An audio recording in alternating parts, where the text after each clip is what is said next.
Hello, beautiful star seeds. Please enjoy this video provided by Gaia TV. If you want to know more about my partnership and interviews with Gaia, please check out the links in the description below and enjoy.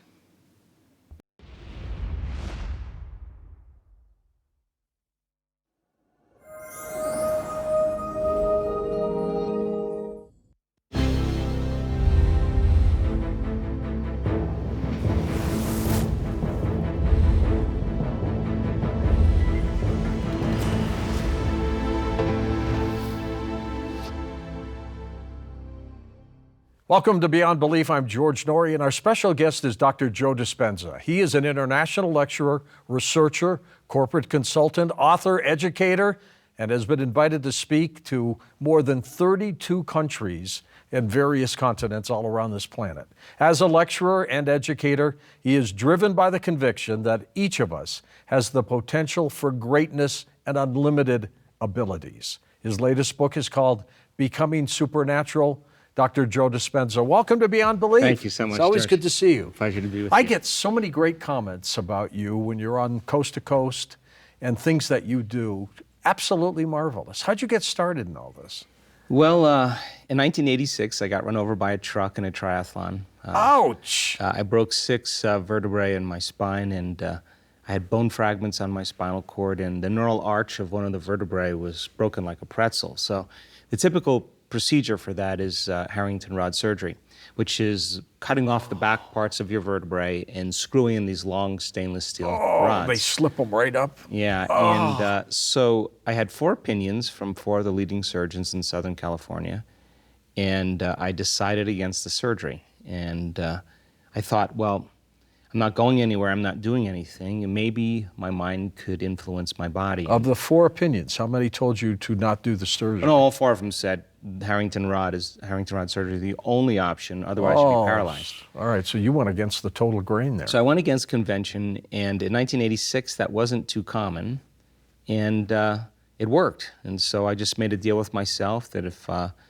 I was ever able to walk again, I'd spend the rest of my life studying mind over matter and the mind-body connection. I've been doing that since 1986. You healed yourself. Yeah. How do you feel now? I never have pain in my back. I'm super active, but I'm not wired for pain either. And that got me on the journey to ask bigger questions, like how did that happen? I mean, and I couldn't find the answers in typical conventional journals or books. I had to start studying the new sciences like quantum physics and neuroscience and neuroplasticity and epigenetics and psychoneuroimmunology. And all of those sciences point the finger at possibilities. So, and it has become the contemporary language of mysticism. And when you combine those different branches of sciences, you begin to realize that people can begin to make significant changes in their life and in their health, that we're not hardwired to be a certain way for the rest of our lives, or we're not doomed by our genes. We're marvels of adaptability and change. And so the next question is, how do you do it? So I started studying people that had spontaneous remissions. I thought if it happened to me, could it happen to anybody else? And so I traveled to 17 different countries and interviewed hundreds and hundreds of people that were treating conventionally or unconventionally. They were staying the same health-wise or getting worse, and all of a sudden they got better. And I just wanted to know what the cause was that produced that effect. So I wrote my first book called Evolve Your Brain, The Science of Changing Your Mind, and I talk about what those principles are in terms of how people can heal, that the mind and body are so connected. So then I thought after that, well, if I now know what those people are doing, and it's common and it's unanimous. And you're seeing some denominators. Yeah, aren't you? exactly. So now can we reproduce it? Because science is about replication. So then I started teaching it. I started saying, okay, these are the 4 principles. Let's see if we can demystify it, and gave people the opportunity to begin to practice it. And it took a couple of years, but then all of a sudden, we started seeing some really big changes, not only in people's health, but in their lives. And now I knew then that when they were beginning to have those effects, like in a weekend workshop, that there were some internal changes that were going on. So I thought, if there's a subjective experience where a person's having a transcendental moment, can we begin to study it objectively? So I gathered a team of neuroscientists and researchers, and we began the measurements. And in the last 6 years, we've done thousands and thousands of measurements. We've done 8,500 brain scans, measuring people's brains before they come to a 4.5-day event to see what their brain is like when they start, and then go through 4 days of training and see what it's like at the end. I bet it's illuminated at the end, isn't it? Illuminated, we can talk about that, but there are significant changes that were taking place that showed me it wasn't just in their mind, it was in their brain. And then we started measuring people during the transformational process. What's going on in their mind? Can we see changes in real time? And we started gathering more information about how to do it. And when people start to understand what they're doing and why they're doing it, the how gets easier. And I also realized what doesn't work as well.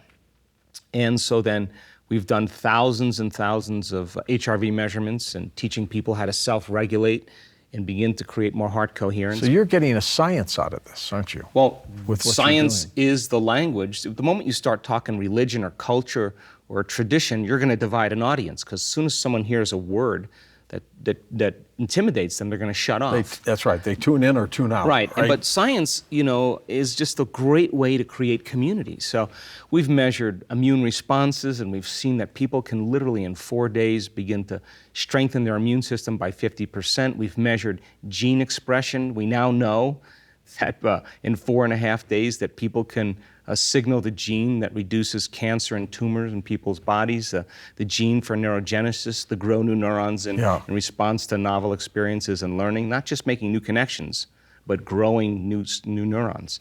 The gene for stem cells to become activated to go to damaged tissues and repair them. Really is amazing. All kinds of significant changes. And we've measured telomere lengths, and we've seen that people who do meditation for just 60 days, 74% of those people lengthen their telomeres. And 74%? And telomeres are the little shoestrings on the end of their DNA that tells you your true biological age. So imagine somebody's telomeres lengthened by 10%. They get 10% of their life back. Yeah. And so we're beginning to realize that you don't have to be a Buddhist monk, that you don't have to be an academic or a scholar, you don't have to be a minister or a rabbi. The common people around the world are doing the uncommon. And I now know that if you give people sound scientific information and they begin to learn it, every time you learn something new, you make new connections in your brain. That's what learning is. Absolutely. And the latest research shows that just 1 hour of concentration on one topic doubles the number of connections in certain areas of your brain.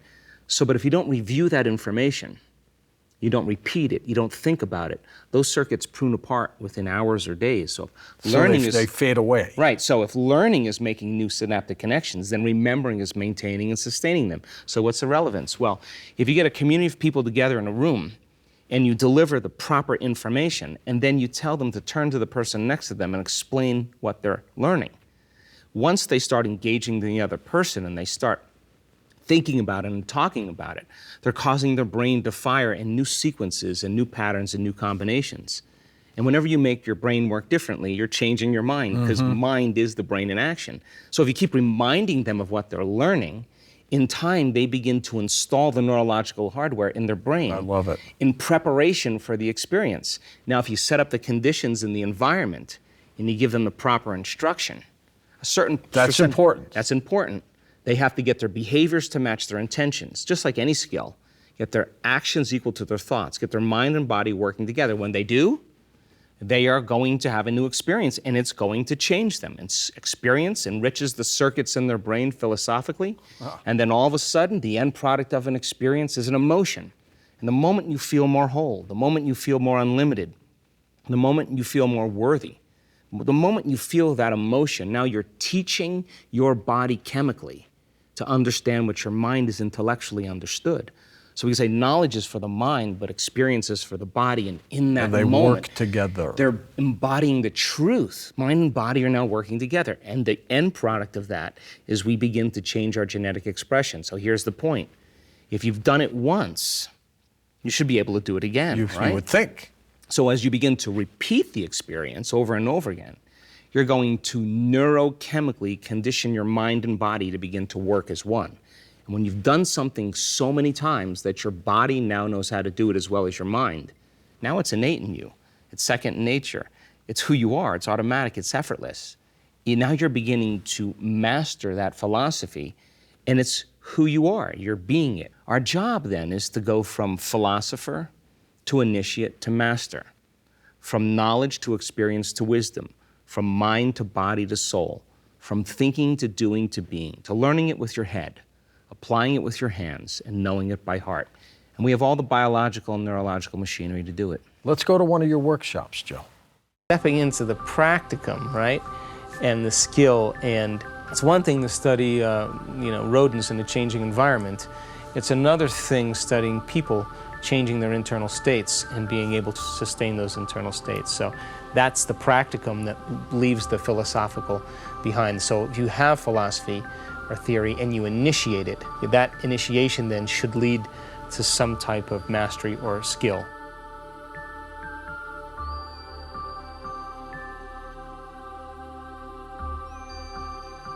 So what happens internally when the energy hits the head? There's light, there's a very bright light. You no longer need your vision, but because you're human, you're still trying to see. It's really hard to describe what happens. There's a lot of light. You can feel the currents. You can feel the blast. You can feel the movement, but you can't really put a name to it. They are having an inward experience that's greater than their trauma, their diagnosis, their fear. Whatever's happening between their ears is more real than anything that's happened in their external environment. Their sympathetic nervous system has switched on, and instead of switching on like being chased by a predator, it's taking all that energy stored in the body and it's driving it up to the brain. And when it goes on, all of a sudden the brain goes into gamma and she's aroused from the inner experience. But it's not from a predator or from a danger, it's from the divine. What a great audience. Now, what was going on there? Well, when we started on this journey, and I have a great research team, you saw some of them there, we never thought that we would be recording what we're recording today. And in fact, there's a formula now that we've figured out. And we could actually predict the moment a person is going to go into a superconscious state. So we do certain different meditations to begin to activate latent centers in the brain. So let's say a person has a betrayal or a trauma or a shock. Do you know, the stronger the emotion that you feel from some situation in your life, the more altered you feel inside of you. Of course. Yeah. The more altered you feel inside of you, the more you pay attention to the cause, and the brain freezes the image and takes a snapshot, and that's called a memory. So the stronger the emotion you feel, the more long-term memories you create. So now, that's branded neurologically in the brain, and it's emotionally conditioned in the body. So people tend to think neurologically within the circuits of those past experiences, and then they tend to feel emotionally within the boundaries of those chemical events. And how we think and how we feel, George, is our state of being. So most people are defined as an identity by their past memories. So then the question is, how do you change that? Because the strong emotion could actually downregulate a gene that can begin to signal a disease. Right, right. So then, when we begin to induce these states where a person is going to have a transcendental moment, there's this very significant change that takes place in the brain. And all of a sudden now, 95% of who we are as a personality by the time we're 35 years old is a set of memorized behaviors, emotional reactions, unconscious attitudes and beliefs and perceptions that function like a computer program.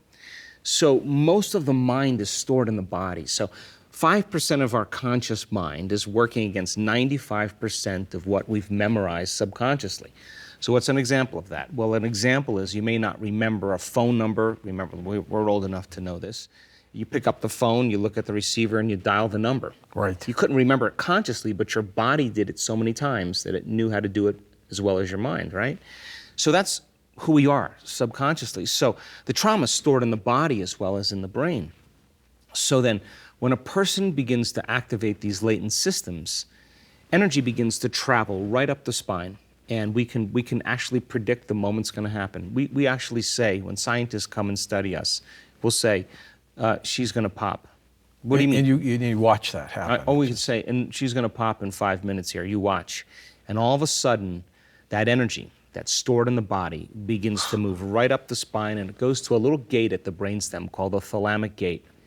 And that gate opens up, and the sympathetic nervous system switches on, and now the body is driving energy up into the brain. It hits the certain areas of the brain, and the brain goes into what's called gamma brainwave patterns. That is a superconscious state. What's amazing, Doctor, is you're one of the few people, if not the only one, who explains how this works. Nobody else is doing that. Well, you should sit in on some of our brain science meetings, because there's cussing going on and arguing, because you can't find this in textbooks. This is supernatural, right?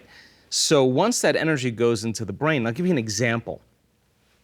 The brain switches on to such a degree that those measurements you can't find in any neuroscience research.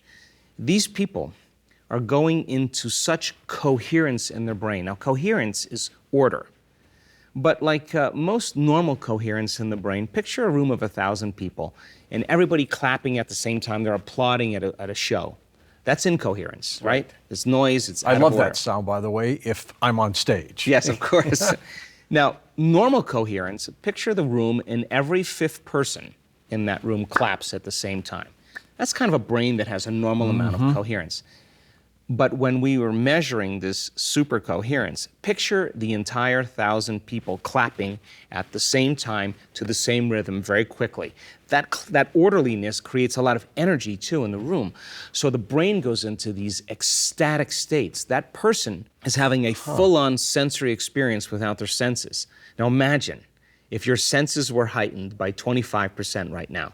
Everything you're seeing, everything you're hearing, everything you're smelling. It's heightened by 25%. Everything you're tasting, everything you're feeling. If your senses are heightened by 25%, so is your awareness of everything around you. And that's huge. And you can't have awareness without consciousness, and you can't have consciousness without energy. So all of a sudden, the brain switches on. They go into these high states of gamma.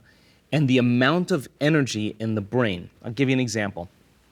Most people, if we're measuring their vision, if we're measuring their liver enzymes, if we're measuring their height, if we took 1,000 people and we measured them, you would see this curve called a Z-curve or a bell curve. You draw a line right down the middle and you divide it equally in threes. That's 3 standard deviations above normal, 3 standard deviations below normal. That makes up 99.7% of the population. Doesn't matter what we measure. Doesn't matter. Doesn't matter. It's just there. Okay, so our measurements in energy in the brain is 200 standard deviations outside of normal, 300 standard deviations outside of normal, 400 standard deviations outside normal. That means you have to draw another 197 blocks, and that line just keeps getting smaller and smaller. That amount of energy, that person, that inward event is going to reorganize the circuitry in their brain, because that's what experience does, and it's going to produce a profound feeling. Now, that feeling is not fear, it's not anger, it's not hostility, it's not pain, it's not sadness, it is bliss. So now, the moment the person feels this elevated emotion, their heart goes into super coherence, they're feeling tremendous love, and the strong emotion is causing them to pay attention to the pictures in their mind. And in an instant, it's like their past is washed away. So all of a sudden, we're seeing instantaneous changes with health. A person's psoriasis goes away in an instant. A person's working with a spinal cord injury is now walking without crutches. People with Parkinson's disease, their conditions are returning back to normal, because the level of energy that's running through their nervous system is giving them a biological upgrade. And now we're seeing the same patterns. We're seeing the same brain scans. We're seeing the same changes in health. And the side effect of it is the person is completely changed as an individual. They're saying, I feel so whole, I feel so happy, I feel so free. And I think that is the natural state of being. From your workshop, there's a lot of experiences like this. Imagine 750 people in the room. They're overcoming themselves, and they start activating this center, their center of oneness, their center of wholeness. And as the heart starts getting coherent and it starts creating elevated emotions like gratitude, people are feeling the emotions of their future that begin to create holism and oneness. If the environment signals the gene, and the end product of an experience in the environment is called an emotion, when you embrace these elevated emotions, you are literally selecting and instructing new genes ahead of the environment. And we are going to turn on new lights and turn off old lights, signaling new genes in new ways. During meditation, my heart just opened up. I was sobbing with joy, and I was having these waves and waves and waves of love and gratitude. I can only describe it as like a bolt, like a lightning bolt of energy arrived in my heart. Didn't come sort of up through the center or down, it just came out through my heart and up through my head. I was very conscious of the fact that I don't expect to see anything. And then all of a sudden, out of nowhere, I started feeling this weird, strange shaking all over my body, but it was getting stronger and getting stronger. And there are tears of joy rolling down their face. They are being baptized by the divine. And when that occurs, they feel so whole and so in love with life and so in love with themselves, it's impossible to want. How can you want when you feel whole? You feel like you have everything. And that's the moment the magic happens over and over again. And there is a biological, neurological, genetic upgrade in that person. And when that occurs, you will feel so connected and so whole. You no longer experience separation. Imagine the heart is in super coherence. And when that heart starts to beat in rhythm and they're sustaining it, all of a sudden that field starts to expand. That energy starts to become very coherent, like dropping a pebble in water after pebble, and it's creating this wave. Joe, why is it so emotional for people? My God, they were breaking down, crying. Yeah, I know it probably scares a lot of people, but they're not in any type of pain. No, it looks like it's glee. Yeah, so, God, we spend so much of our lives, George, 70% of the time, according to the research, living in survival, living in stress. And living in stress and living in survival is when your brain and body are out of balance. And when you're in survival, you're always anticipating the worst thing to happen in your life. So most people live by the emotions of fear or anger or hostility or aggression or competition or envy or jealousy. And they don't know how to open their heart because in survival, it's not a time to open your heart. If you're being chased by a predator, it's not a time to learn. It's not a time to sit still. It's not a time to go within. The survival gene is switched on. You have three choices. You run, you hide, or you fight. People then close down their heart because they don't want to be vulnerable. So we teach them. We partner with the Heart Math Institute, and we teach them how to self-regulate. We teach them how to activate the center and how to begin to trade guilt or sadness or pain for gratitude and worthiness and a love for life and a joy for existence. And just like anything else, if you start practicing and you're knocking on the door, once that center begins to open up and your heart begins to change, it's an amazing phenomenon. The heart begins to release a chemical called oxytocin. Mm-hmm. Oxytocin makes you feel good, doesn't it? It's the love chemical. Now, we've measured oxytocin in our students. In 4 days, some of them have 200 times the amount of oxytocin. Whoa. Now, oxytocin, according to the research, once it's in the circulatory system, rushes right into the amygdala. The amygdala is the survival center in the brain. That's that reptilian brain, right? It's that little almond-shaped part of the brain that's always scanning the environment to determine danger. And so there's 4 different emotions that the amygdala is wired for: aggression and anger, fear and anxiety, pain and suffering, and joy and love. So the moment oxytocin is released into the circulatory system, it shuts the lights out for anger and aggression. It cools the circuits off for fear and anxiety, and it lowers the volume to pain and suffering. And the only emotion the person can feel is a true love for life. In fact, the research shows that when oxytocin levels are elevated just slightly, it's impossible to hold a grudge.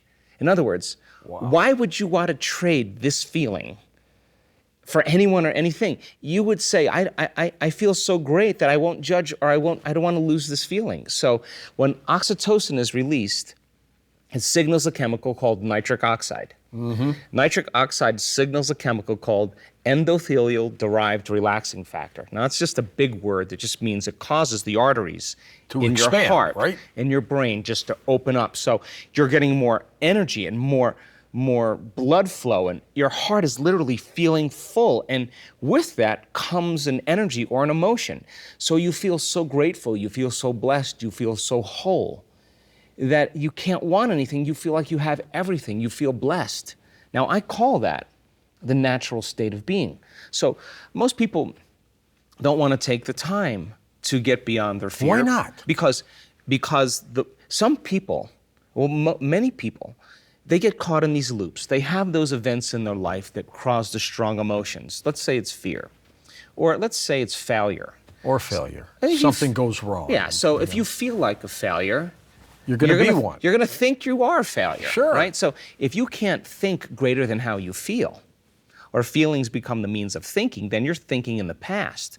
So people get caught in these loops. They think certain thoughts. Those thoughts make certain chemicals. They feel like a failure. The moment the brain checks in with the body and says, yeah, you're feeling pretty much like a failure, you'll generate more thoughts equal to how you're feeling.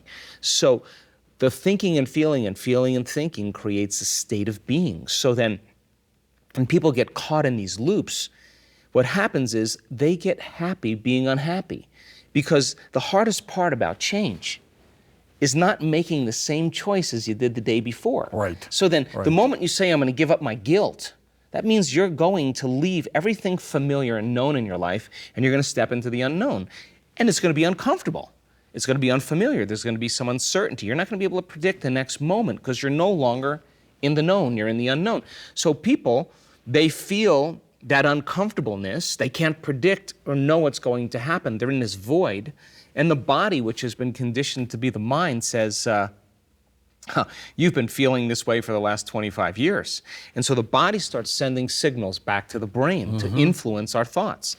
Well, if we respond to those thoughts as if they're true, those same thoughts lead to the same choices lead to the same behaviors create the same experiences, and the same experiences produce that same feeling or an emotion. A person says, this feels right. Yeah. No, that feels familiar.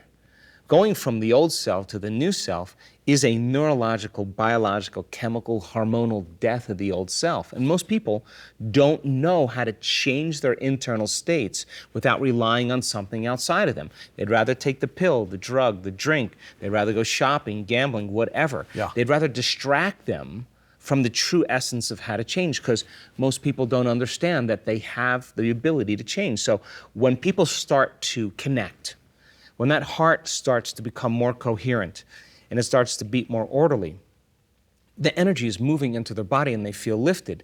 And if it opens up all the way, we've seen this thousands of times, the heart will all of a sudden be filled and that energy will continue right to the brain, and then they'll be in ecstasy. Are these permanent changes for people? Well, we've seen, we've seen so many permanent changes when this particular experience happens. We've seen people that were blind from birth see again. We've had plenty of people that have lost their hearing get their hearing back. We've seen tumors disappear in 1 week. We've seen people with crutches come with all kinds of ataxias and spinal cord injuries leave an event without any assistance. And so we're seeing all kinds of crazy things. And it's like a biological upgrade. It's huge. It's huge. So I have to tell you that I'm probably more shocked than anybody, number one. You didn't expect it to work this way? I didn't expect that I would see this in my lifetime. And, you know, it's like a 4-minute mile, you know? Once the 4-minute mile was broken, George, I mean, everybody broke it after. It was a change in consciousness. That's right. So we're seeing like we've pierced this veil, and people are no longer saying it's impossible for me to heal. In fact, if we get somebody on the stage, like you saw, and they tell their story of how they've overcome stage 4 cancer, and they don't look like a movie star, and they don't look young and buffed and dressed perfectly, they look like a normal person. And it's the real deal. It's the real deal. And you're listening that it wasn't pretty, that they lost a lot of things, they lost their job, they went bankrupt, and they were at the bottom of the barrel, and they turned that battleship around. You're gonna have to scratch your head, and we put up the brain scans and we put up all the measurements to show that it's possible. You're gonna have to scratch your head and think, well, if that person can do it, so can I. So just like an infection spreads amongst the community and creates disease, you get a group of people together, I believe that health and wellness can be as infectious as disease. Absolutely. And all of a sudden, there's a moment, in our workshops. I now know that when we get a group of people together, the first day is about overcoming yourself. And I can tell you, after looking at all those brain scans, you and I are at our absolute best when we get beyond ourselves. And the process of getting beyond self, getting beyond and disentangling from those programs and those emotions, it creates a lot of disturbance biologically and energetically. And so most people, when they come up with this process of change and there's all this chaos, they quit. Yeah. They say, I just can't do it, it's too much. But if they're with a group of people and I'm pushing them, and they get numerous opportunities to connect, all that disorder, all that chaos is just unpredictable order. There's gonna come a moment after that first day where it's gonna start to organize. And when it does, it's like lights going on. All of a sudden, everybody starts in training.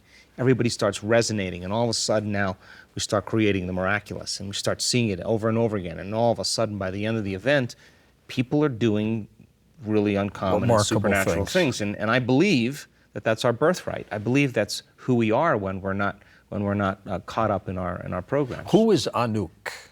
Anouk is a woman that I met about 10 years ago, whose husband went to the tallest building in Rotterdam and jumped off the top of the building and committed suicide. God. And she never saw that coming? She never saw it coming. He just left on a Sunday morning and never said goodbye to her, never just said a quick goodbye to the kids. She was in the shower. He was a successful attorney, and he just took his life. And the event threw her into a very strong tailspin. Now, that makes sense because an event like that is going to change your internal state, right? Forever. Forever. Well, almost forever.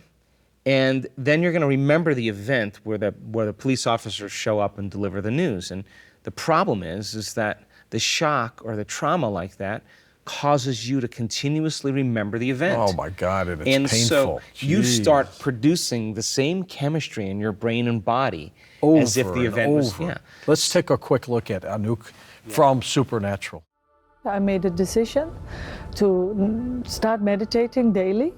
And I started the work first on my own, and then I started talking with people about it, and they were supporting me. I would start meditating in the evening around 9:30, and then I would sit with it till I really felt I'm whole, I'm having more energy, I'm joyful, I'm a happy person, I can do this, it will work. All these changes that I had to tell myself. If not the chemo, then why not try to heal myself? Joe, that doesn't look like a woman whose husband jumped off a building. I tell you what, I mean, that woman, it took her a couple years to change, but after that whole event, she wound up in the hospital, was paralyzed in both legs with a very serious neuropathy. My God. Then she developed these esophageal and mucous membranes ulcerations in her mouth, her throat, her she was esophagus. falling apart. Yeah, she had. Then she developed cancer, and the doctors told her that she had a certain amount of time to live. And she came to an event, and she's a psychotherapist, a very brilliant psychotherapist, and it all made sense to her. And she said, I am just going to practice this and overcome myself a little bit more every day. Now, I want to be very clear here that the road for her wasn't a linear process. I want you to know that there were days where she didn't feel like doing her meditations because she was so sick and so depressed. but she did them anyway. And she overcame. She did them even during those days. During those days.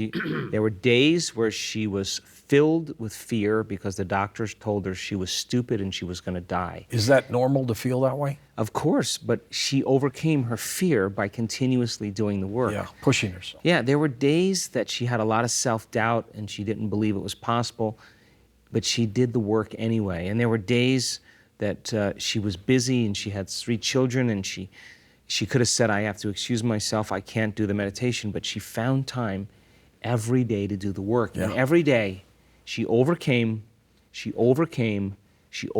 until she became somebody else. Now, the disease no longer exists in that personality. She looked happy. The disease existed in the old personality that was thinking a certain way, acting a certain way, and feeling a certain way. And how you think, how you act, and how you feel is called your personality. And your personality creates your personal reality. So it means then, if you want to change your personal reality, your life, that means you got to change your personality. You got to start thinking about what you've been thinking about and change it. You got to become conscious of your unconscious habits and behaviors and modify them. And then you have to look at certain emotions that keep you anchored to the past and ask the most important question. Do these emotions belong in my future? And the problem with those survival emotions is they're like a narcotic. They're like a drug. They give the brain and body a rush of energy. And people over time become addicted to the very rush of those survival chemicals. And they use the people and problems in their life and in their past to reaffirm their addiction to that emotion. That means they need the bad job, they need the poor relationship, they need the bad memories because it makes them feel something. So then, even though it's not a good feeling. That means they become addicted to the life they don't even like. And this is why change is so hard. So then, just like an addict overcoming a drug, when people start to change, they have to go through these periods where they're in the withdrawal. But the next question is, what thoughts do you want to fire and wire in your brain? Close your eyes and begin to review those thoughts. What behaviors do you want to change or demonstrate in one day? And the act of closing your eyes and rehearsing your behaviors. The latest research in neuroscience says that you begin to change your brain to look like that experience has already happened. In other words, you're installing the neurological hardware in your brain, and if you keep doing it over and over again, the hardware becomes a software program. And what does that mean? You start acting like a happy person. Why? There's no magic there. You installed the circuits. You start thinking in more unlimited ways because you put those in place. And now here's the tough part. Can you teach your body emotionally what that future is going to feel like before it's made manifest? That means you can't wait for your healing to feel gratitude and wholeness. You can't wait for your wealth to feel abundance and worthiness. You can't wait for the mystical moment to feel awe. That's the old model of reality of cause and effect. That's Newtonian physics. But the new model of reality, the quantum model of reality, is about causing an effect, which means the moment you start feeling gratitude and whole, your healing begins. The moment you start feeling worthy and abundant, you're generating wealth. The moment you're in awe of life, you're going to have a mystical experience. So then, your body is your unconscious mind. It does not know the difference between an actual experience in your life that creates an emotion and an emotion that you can create by thought alone. So the body is believing it's living in that future reality in the present moment. And what's the significance of that? As I said, the latest research in genetics says genes don't create disease. It's the environment that signals the gene that creates change. Well, if the end product of an experience in the environment is an emotion, the moment you embrace an elevated emotion, you're signaling the gene ahead of the environment. Now, what do genes do? Genes make proteins, and what are proteins responsible for? The structure, function of your body, and the expression of proteins is the expression of life. And if you keep knocking on that genetic door over and over again, you are going to begin to upregulate the genes for health, and you're going to downregulate the genes for disease, and all of a sudden you're going to wake up in your dream and realize that you're a different person. And the personality now that had the disease is no longer you. It's like a person with a multiple personality disorder that has an allergy to nylon stockings in one personality and a normal. You don't really can. Are there some people, Joe, who have an innate ability to make people feel better because of what they are, their personality, or who they are? Because I've noticed that some people, you flock around them. Other people, you run away from them. Yeah. What is that? Well, that's a great point. Well, I think, we'll have to step out of the realm of biology and into the realm of physics. I mean, the body is always emitting light and information. It's just every cell in the body, emits energy and light. So if a person is negative and frustrated and they're... And you feel that from them. You can feel it. So you have your waves working with their waves and they cancel out and you feel that destructive interference. But if we're sharing the same energy and our energy unifies and it creates bigger waves and it's constructive and we feel connected and that's healthy. And I think that many people shut that off, but I think that we're innately sensitive to energy. Can a person who has higher levels of this energy affect somebody who has a lower level and Absolutely. kind of bring them up? Absolutely. And listen, we're doing these these week-long events, George, and we were teaching people how to heal other people. Now, there was research done at Yale University back in the 40s by this great scientist named Harold Saxton Burr. And what Burr was interested in was studying the electromagnetic fields around things. So he started with all kinds of different eggs, like salamander eggs, lizard eggs, chicken eggs, bird eggs. And what he noticed was that every single time, the most positive, strongest charge was always where the head was, and the weakest charge was always where the tail was. And he noticed that there was this invisible electromagnetic field, like a magnet, surrounding the organism. So then he said, okay, that's 100% of the time. So then he started studying rodents that had a proclivity for uterine cancer. And what he noticed was that every single rodent had the same electromagnetic signature that had the cancer, 100% of the time. But here's the cool part. There were rodents that didn't have the cancer, but had the signature in the field. And every single one of them ultimately developed the cancer. That means that it's not matter that emits a field. It's the field that creates matter. Change the field, change matter. So we take a group of people, we call it the cage. People come that have health conditions, they lay on the floor. Now our students have been working all week long. This is at a workshop. Yeah, they're connecting. They spend the whole week. They're getting better, they're getting more refined, they're creating more coherence. It only requires them to get beyond their body, get beyond their environment, and get beyond time, and they connect to that quantum field. And we teach them how to lay a coherent signature in the field of the person laying there. Once they do? I have seen tumors disappear. I've seen people's bodies. Nothing but the back of their head and their heels touching the ground, coming off the floor. Are you in shock? I'm very surprised. And those people come up and they have a very significant change in their health. What makes it work, Joe? What does it? What is it about what you say? And I have no doubts about that. But what is it about that makes it work? I'm gonna answer it on two levels because I want to be very clear. There is an absolute physical, scientific explanation to it, right? There is energy that is beginning to create coherent patterns that are literally disorganizing anything incoherent and reorganizing wholeness in the body. We see that. But for the people, the healers, they have to get energy into their heart because that's the center where the field begins to expand. They can't be thinking about how long they're doing it. They can't be thinking about my back hurts, am I doing this right? They got to get beyond all of that. They got to connect to that field of information. Right. Now, what makes them get there is the instruction, the repetition, the experience, and a certain level of trust or belief that it's the truth.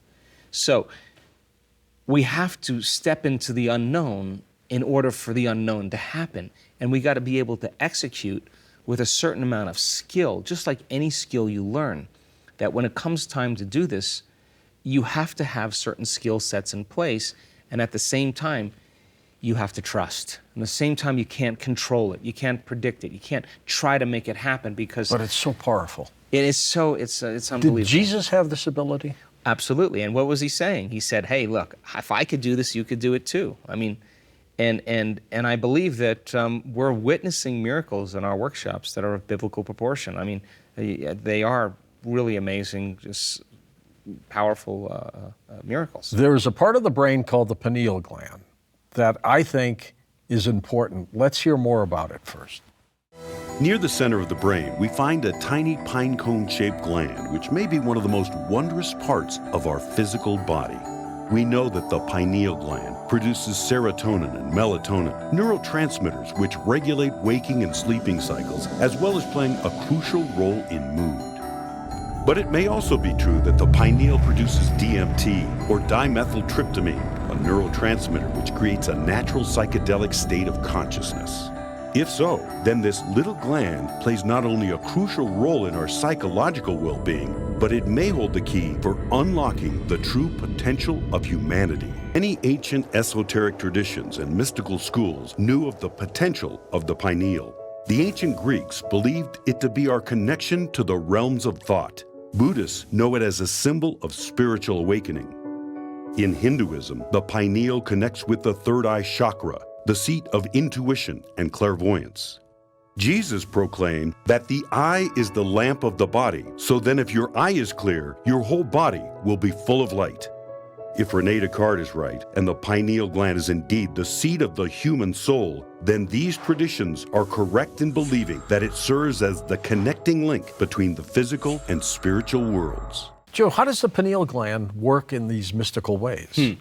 Well, when we wake up in the morning and we begin to perceive light, the wavelength of light from the sun, wavelength from these lights here, signals a nucleus in the brain called the suprachiasmatic nucleus, which signals the sympathetic nervous system, signals the pineal gland, and the pineal gland begins to make serotonin. And that's our waking neurotransmitter.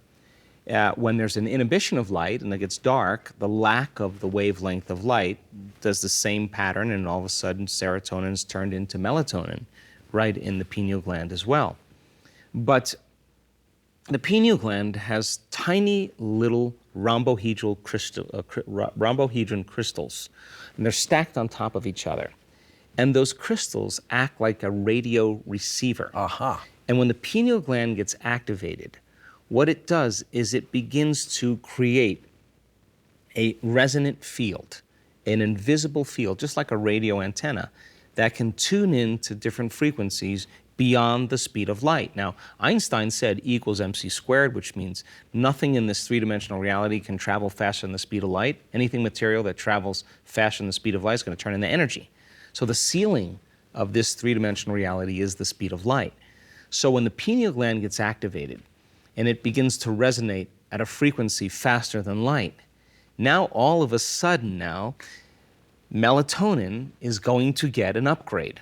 And there are derivatives or metabolites, George, of melatonin. And those metabolites produce some of the most powerful antioxidants known to man: anti-cancer, anti-aging, anti-heart disease, anti-stroke, anti-neurodegenerative, anti-inflammatory, antimicrobial.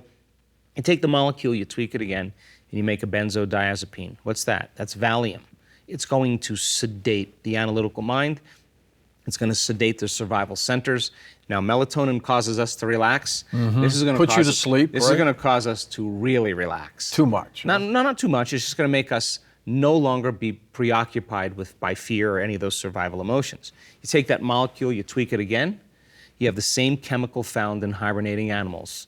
No sex drive, no appetite, no interest. Shuts them down. Yeah, so the body goes into stasis. You take that molecule, you tweak it again, same chemical found in an electric eel. That's what causes those high amplitudes in the brain. You take the molecule, you tweak it one more time, and you get dimethyltryptamine, the most powerful hallucinogenic known to man. So now, think about this. There are realms that exist. Quantum physics will tell you there's the many worlds theory. There's infinite dimensions that are stacked up on top of each other that literally we're living right in one of those, one slice of infinite slices in bread. So then, the moment you begin to tune into a frequency faster than the speed of light, and the pineal gland is resonating with that frequency, what's going to connect the physics of that energy to the biology of our brain? And it's the pineal gland. So the pineal gland takes the input, and it's called a transducer. They actually call it in medical texts a transducer. What does a transducer do? A transducer is a television antenna. It's going to take a frequency and turn it into a picture. So all of a sudden, once the pineal gland becomes activated, and it's picking up that energy. That stream of consciousness Right. is going to produce a very profound vision. That's why it's called the third eye. And that vision is going to be more real than you and I sitting here. It's going to be so real that this three-dimensional reality is going to disappear, and you're going to be transported to another place. How do we activate the pineal gland? Well, we have a series of meditations that we do. Now, Geared straight for that? just straight for that. Now, the first thing we do is melatonin levels are at their height between 1 and 4 in the morning. Right. So guess when That's we why you- start? Guess when we start our meditation? 1 and 4 in the morning. We're on the floor at 4 in the morning. You got them up at 4 in the morning, There's- probably after my radio show, right? Right after your radio show. Now, why? Not because I want to torture them, but because that's when the raw material is at its height. And brain waves are just right. You're kind of groggy, and you're somewhere between alpha and theta. You don't really care what you look like, and you get enough people in the room, and then we go through a series of steps to activate it. Now, one of the things that we do is we do this very particular breath. And when we do this breath, what we're doing is we're working on pulling energy from our lower centers all the way up into our brain. And it's a practice. And when we do it, we bring it all the way to the top. We bring it to the top, and then we squeeze our intrinsic muscles, and we just hold our breath. And when we do that, we increase what's called intrathecal pressure. Now, at the base of the third ventricle sits the pineal gland. And how big is it, Joe? It's the size of a grain of rice, a little bigger than a grain of rice. It's that small? It's that small, yeah. Okay. Now, when we inhale and we squeeze like that, there's fluid inside this closed system between our brain and our spinal column. Inside the skull and the spinal column sits the brain and the central nervous system, and it's bathed in this fluid called cerebrospinal fluid. Okay. Now, cerebrospinal fluid acts as a way to cushion the brain if there's trauma. It creates buoyancy. It helps to It's like a shock transport absorber. nutrients. Yeah, and it's a conduit for electrical charges.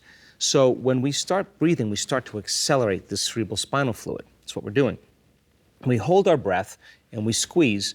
We increase intrathecal pressure. We start to put a mechanical stress up against those crystals in the pineal gland.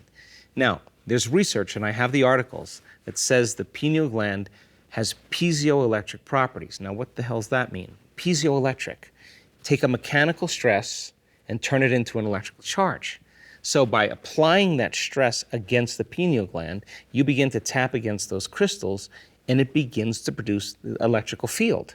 And that field begins to stretch out as far as it can. When the crystals can't stretch anymore, the field reverses. And when the field reverses, it compresses the crystal again. And then when the crystals are compressed, it creates another field. And now you got a little antenna going there. So as you keep practicing this, you keep causing that little gland to become like a radio antenna. That's amazing. And all of a sudden, the person goes super lucid. They have a transcendental moment. And that transcendental moment typically changes them forever. How could a little gland be so powerful? Thank God it's little. Well, 80% of the people in the Western world have calcified pineal glands because of fluoride. In fact, the fluoride, the really? negative charge of the fluoride Sure. ion binds with the positive calcium crystals, and so it tends to create this toothpaste kind of calcification in the pineal gland. Joe, what are you seeing worldwide with people these days, with everything they're being bombarded with? I mean, it's a very strange time period. It is really strange. Are you seeing that with people? Yeah, well, They're people, frustrated, they're angry. more irritated, they're more frustrated, they're more impatient, they have less attention spans, they're out of balance. So you help them calm down a little bit. Well, the process of them setting their cell phone down, shutting off their computer, disconnecting from their Facebook, is they're part of the retreat, right? Because all of those things remind them of who they are as a personality. So at the workshop, that stuff's gone. Gone. And we do walking meditations, standing meditations, laying down meditations, sitting meditations. Why? Because I want people to keep practicing it in every single way they can. So Right. when they leave the event, they've become it. And so it's not about people's wealth, it's not about their health, it's not about their new relationship or their new job, it's who they become, right? Because no one can take that away from you. Well, you've been doing this for a long time. Did you ever think, when you started it, that you would be healing people this way? No, no, I actually didn't. And I keep telling my staff I feel like I'm waking up in my dream. It's really, I'm so blessed and so. And it happened to you, and you changed your life. If I wouldn't be sitting here if I never had that experience. What do you say to somebody who is angry, unhappy, their life is miserable, and there are many out there with that? What do you tell them? I tell them you got to start at some point. All those emotions, all those limited emotions, they're not hurting anybody else but you. And it's a scientific fact that the long-term effects of those stress chemicals push the genetic buttons that create disease. And so sooner or later, you got to give that up. Sooner or later, you have to decide that there's another way to live. And people are doing it. And if anybody else can do it, you can do it. And you have no doubts at all at this point that this works? I think I do have doubts, and I think I have healthy doubts. I don't know that we can live forever, although we have the gene for immortality. I don't know. I think it's healthy, George, to take a methodical approach. In other words, you heal yourself, and then you ask, can I heal somebody else? Then you witness somebody else be healed. Then the next question is, can I heal somebody on the other side of the planet? Well, consciousness is non-local. What piece of knowledge or information can I integrate into my next experience? So I think it's an evolution. It's unrealistic to say you're going to be an astronaut or go to the moon without the training, right? So I'm very careful about a very methodical... You have to be ready. And step by step, right? You got to go methodically, step by step. So I've been super patient in this process and getting people to certain levels without going too fast. Because the moment you do that, it's going to shut certain people down or it's going to discourage them. So I do my best to move a community of people all at once without leaving anybody behind. I wanted to be a national broadcaster all my life since I was 19 years old. It never would have happened if I didn't prepare myself for it. Exactly. I had a goal, I had a direction, that was all fine. But you really have to be ready for it when the time comes, don't you? Absolutely. And it's life is the stage, and taking a little time every day and closing your eyes and disconnecting from your environment, sitting your body down and making it be in one place without eating or smelling or tasting or feeling or seeing, and not being on a schedule to rush to any event in your future or think about your past. That is the meditative process. And just like an actor rehearsing her role or his role, who do you want to be when you open your eyes? Yeah. And just get into that state and then maintain that modified state of mind and body your entire day. And if you can, you're going to see those synchronicities and those serendipities and those opportunities and those coincidences happening around you. And now you don't have to go anywhere to get it. It's kind of coming to you. Yeah, and I think that's right there. That's and the beauty. Before you heal the body, you heal the mind, don't you? You cannot have a healing without a spiritual healing. It just is impossible. Joe, thanks for being on Beyond Belief. You're welcome. You're one of a kind, my friend. Thank you. How many people have you helped in your career? Oh my goodness. I have no idea. I actually have no idea. Whether it's 1 or 1 million, that's all that matters. Yeah, I listen. You know that? I sleep well at night because I now know that we're helping people, and that's what matters to me.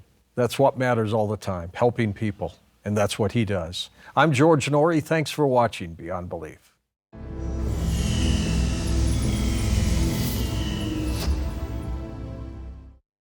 Hey again, Starseeds. I hope you really enjoyed that incredible interview. For more epic content, be sure to check out the links below and subscribe, like, and share this for more information. Until next time, I will see all of you in the 5th dimension frequency.